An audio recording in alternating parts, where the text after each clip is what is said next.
Agar shahardan nariga chiqmagan bo'lsangiz, demak haqiqiy bolalik zavqini hali tatib ko'rmabsiz. Chunki chinakam bolalik gashti qishloqda boshqacha bo'ladi.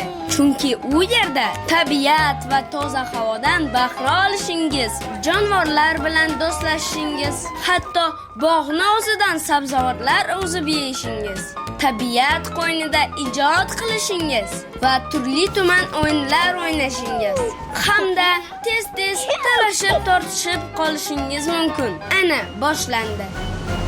Indaman. Yo'q, bu meniki. Yo'q, meniki. Yo'q.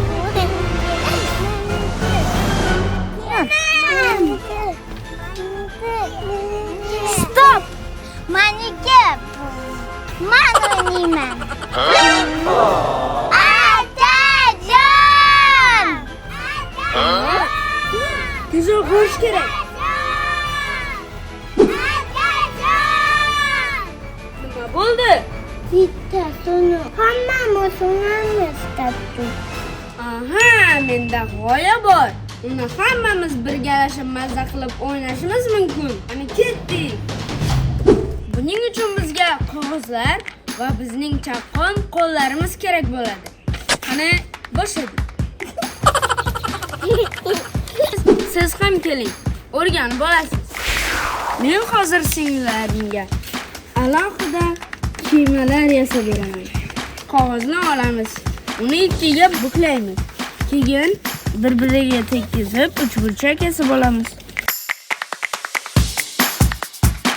Keyin pastdagi qismlarni tepaga qayirib olamiz.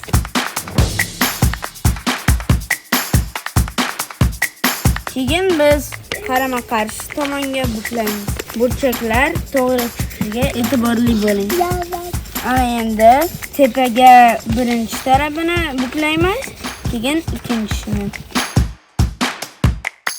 Biz mana bunaqa qilamiz va bizda kemacha shakli kelib chiqadi.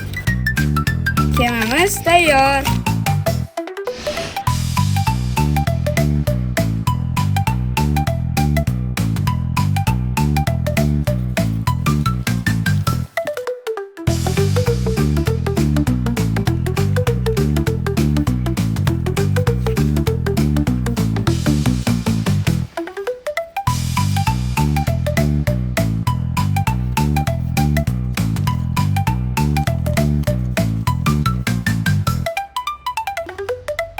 Kemalarimiz tayyor. Endi ularni o'z egasiga beramiz.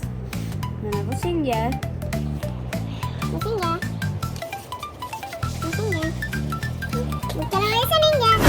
Endi ularni suvda uchiramiz. Qani ketdik.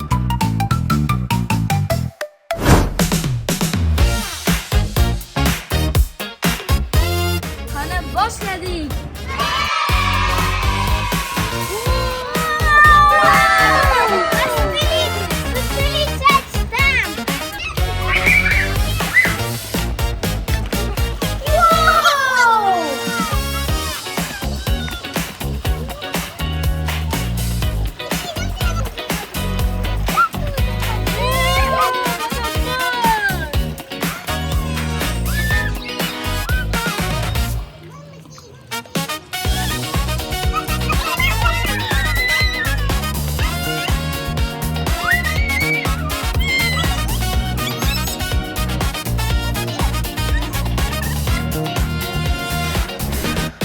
Yozni birga so'z qilamiz. Hozircha xayr.